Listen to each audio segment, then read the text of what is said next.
Twongeye kubasuhuza cyane inshuti namwe bakunzi mukunda ibiganiro bya Rwanda Top News RTN TV.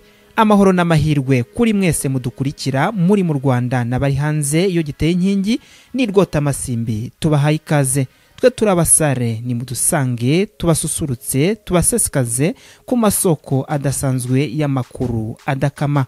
Muri kumwe na Byiringiro Clement, umwami cy'amatare. Mukore subscribe, like, share na comment, kandi inzogera yacu ntibure kugira ngo igihe cyose dukoze amakuru cyangwa ibiganiro ujye ubona notification.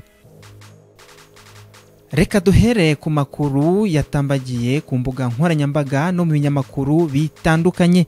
Ni nyuma yaho COVID-19 yafashe indi ntera iriyongera cyane, maze leta y'u Rwanda ifata ingamba zitandukanye kugira ngo turusheho kurwanya kino cyorezo.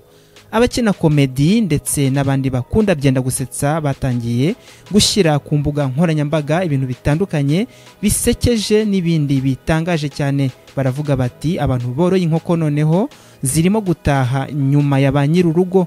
Hashize iminsi mike tujya muri guma mu rugo, maze abakina komedi baravuga bati noneho inkoko zirimo kuva mu rugo zigasiga ba nyir'urugo aho ngaho imuhira, ndetse zataha zigasanga baracyari mu rugo. Ibintu bitangaje cyane, udushya utuntu n'utundi byageze ku banyeshuri barimo gusoza ibizamini by'amashuri yisumbuye bisya bitambaye. Ni ku kigo cy'amashuri yisumbuye cya Apikire giherereye i Musanze ku muhanda ujya mu Kinigi, ahazwi nk'agace k'ubukerarugendo. Hari ibirunga ndetse n'ingagi zahogoje amahanga. Ba mukerarugendo baraza bakazisura bagasiga amadevize. Iki kigo kandi giherereye ku muhanda werekeza mu Cyanika ku mupaka w'u Rwanda n'Ubugande. Muri iki kigo bamwe mu banyeshuri bakoze agashya.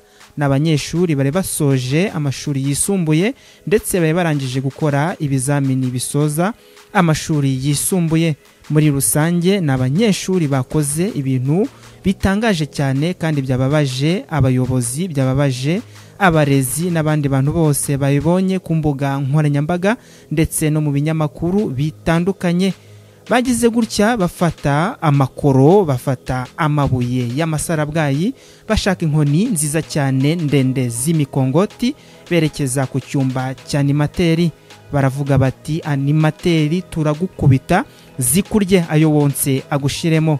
Bakomanze ku rugi barakomanga cyane basakuza n'urusaku rwinshi bati ntabwo kituyoboye ahubwo turakwemeza, ibyo wadukoreye byose turabikura inshuro 100.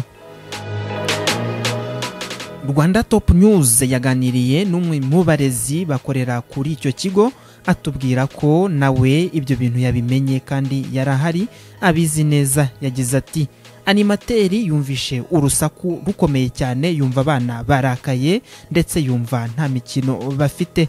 Agira ubwoba bwinshi cyane, ubwoba buramurenga, afata telefone aratabaza. Yahamagaye, natwe tuhageze tubona abana barakaye, tugira ubwoba duhamagara inzego z'umutekano. Abana babonye inzego z'umutekano zihageze bacisha bugufi, nabo bagira ubwoba, barambarara hasi bararyama basaba imbabazi. Rwanda Top News yarakomeza gukurikirana amakuru yuko byagenze ndetse nuko byarangiye. Ibi byabaye kuri iki kigo cya Apikire byaje nyuma yuko ku mbuga nkoranyambaga hamaze iminsi hazenguruka amafoto n'amashusho bigaragaramo abana b'abanyeshuri bambaye imyenda y'ishuri baciye ku buryo bukomeye kandi banyukanyuka amakayi, ndetse hari n'uwagaragaye atwika amakayi menshi cyane bitwaje ko barangije ibizamini bisoza amashuri yisumbuye. Nkuko mubibona mu mafoto n'amashusho hagaragaramo abana b'abanyeshuri b'abakobwa bifotoje hamwe n'abagenzi babo b'abahungu bambaye impuzangano bacagaguye bazihindura ubushwangi, izindi bazipfumuye, izindi banditseho ibintu byinshi bakoresheje ikaramu. ku buryo iyo myambaro igizwe n'amajipo, amapantaro n'amashati byagorana kongera kuyambara. Hagaragara kandi ikivunge cy'abanyeshuri bari bizihiwe mu ndirimbo yitwa Yope, babyinira ku mpapuro n'amakayi, izindi baterera hejuru mu kirere. Hari n'undi mwana w'umukobwa wafashwe video atwika umurundo w'amakayi bikekwa ko ariyo yigiyemo. Iruhande rwe hari bagenzi be bamushishikariza kuyatwika, bamubwira ko n'ubundi adateze kuzarata diplome, bamubwira bati twika hahire rimwe n'ubundi nta myaka 100. Aba banyeshuri bafashwe video n'amashusho babyina bishimye, bacagaguye imyenda indi bayanditseho, basakuzaga cyane bati reka dutwike n'aya makayi, byose n'ubundi bizashira nta myaka 100, reka tuhatwike hahire rimwe. Kandi n'ubundi iyo umuntu atsinzwe cyangwa se asubiye kwiga arongera akandika. Abantu benshi batandukanye bakoresha imbuga nkoranyambaga bavuze bati ibi bintu birababaje cyane, maze batanga ibitekerezo bitandukanye byiganjemo kunenga ibi bintu byakozwe n'aba bana, bavuga ko bafite imyitwarire idahwitse. Minedike ariyo Minisiteri y'Uburezi yinjiye muri iki kibazo cy'abantu banyeshuri bagaragaje imyitwarire mibi. Minisitiri w'Uburezi Dr Valentina Uwamariya yatangaje ko bagiye gukurikirana bakamenya abanyeshuri bagaragaje imyitwarire mibi, bitwaje ko bashoje amashuri yisumbuye ndetse bakazahabwa ibihano. Ni mu kiganiro yahaye RBA, Minisitiri w'Uburezi Dr Valentine Uwamariya yavuze ko umunyeshuri wese ugaragaye akora amakosa ahanwa hakurikije amategeko ngengamyitwarire ya buri shuri. Dr Uwamariya Valentina avuga ko bateganya gukurikirana abo bana bakamenya abari bo ndetse bagateganya n'ibihano bagomba guhabwa. Yavuze ko bashobora gushingira ku bihano byahawe abagaragaje imyitwarire nk'iyo umwaka ushize, harimo no kudahabwa ibyemezo by'uko bashoje amasomo ku batarashoboye gutanga amande baciwe. Ibi byose byabaye ntago byaciye intege Minisiteri y'Uburezi, kuko yahise itanga itangazo rimenyesha abanyarwanda, abafatanyabikorwa mu burezi, ababyeyi, abayobozi b'ibigo by'amashuri n'abanyeshuri ibi bikurikira.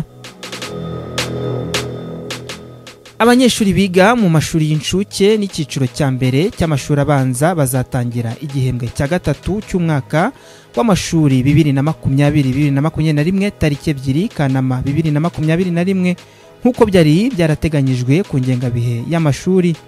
Ibi birareba kandi abanyeshuri biga mu mashuri abarizwa mu mujyi wa Kigali n'uturere twe twarashyizwe muri gahunda ya guma mu rugo.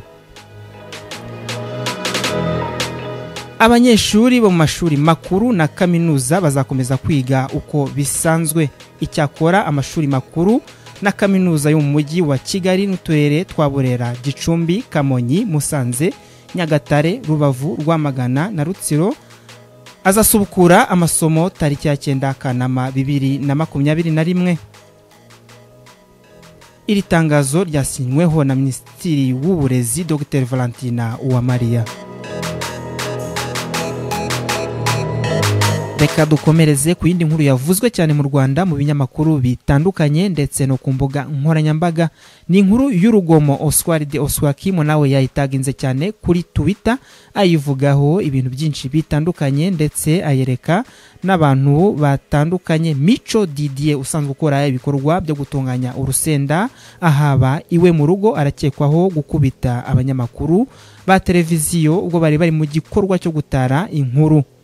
Ibi byabaye nyuma yaho hariya Inyagatare, naho abanyamakuru bataraga inkuru ba Flash FM and TV batambagiraga mu mudugudu, bageze ku bayobozi barabakubita, barabahondagura, ibintu birakomera, ariko umuyobozi akaba yarashikirijwe inzego z'umutekano ndetse ubakaba ari mu nzego z'ubutabera, bakaba baramusabiye n'iminsi 30 kugira ngo iperereza rikomeze rikorwe. aba banyamakuru ba BTN bakubiswe. Ibi nabyo byabaye kuri 29 Nyakanga ubwo abanyamakuru bari mu kazi nyuma yo guhabwa amakuru n'abaturage ko babangamiwe n'ibikorwa byo gutwika ibisigazwa by'urusenda bikabahumanya. Ubusanzwe umushoramari agura urusenda mu murima hirya no hino mu gihugu akaza kurutunganyiriza iwe mu rugo, ari naho urwo ruganda rwe rukorera mbere yo kurwohereza ku isoko mpuzamahanga. Amakuru agera kuri Rwanda Top News aravuga ko abaturage bari bamaze iminsi barara hanze bakorora barwara ibicurane kubera ibyo bibazo byitwikwa by'urusenda. Kuri 29 Nyakanga 2021 abanyamakuru nibwo bahamagajwe maze baza mu gipangu gikoreramo urwo ruganda. Nyuma yo gutabazwa n'abo baturage babanza kwerekana ibyangombwa byabo by'akazi. Ibarushimwe Keve yabwiye umuseke ko bari bafite ibikoresho by'akazi, batangira kwibwira abakozi ko baje kubasura no kugira ngo bagirane ikiganiro. Nibwo umwe mu bakozi yagiye guhamagara umukoresha we, aragenda abwira boss nibwo yaje aza yarakaye cyane, aza yegera Elisa maze amukubita igipfunsi gikomeye cyane kiremereye kirimo imbaraga zikaze. Umunyamakuru ariruka yerekeza ku rugi asanga harafunze. Nibwo uwo musore wundi nawe yasafata ikibaho cyari kiraho mu mbuga aragenda mwirukankaho ngo amukubite. Habaye imirwano ikomeye cyane, abaturage bari hafi aho baraza barahurura barashungera ariko baratabara. Abanyamakuru ba BTN bakomeretse kandi bimwe mu bikoresho by'akazi by'abanyamakuru ba BTN babimenaguye birangirika cyane. Iyi ni Rwanda Top News. Tubibutse ko ikintu cya mbere ari amakuru. Nimugume kuri channel ya Rwanda Top News RTN TV, tubatambagize, tubatembereze, tubazengurutse, tubageze ahari amakuru. Mwari kumwe na Byiringiro Clement umwami cyamatare. Twongere duhure mu biganiro bikurikira. Ciao ciao, Imana ibaha umugisha.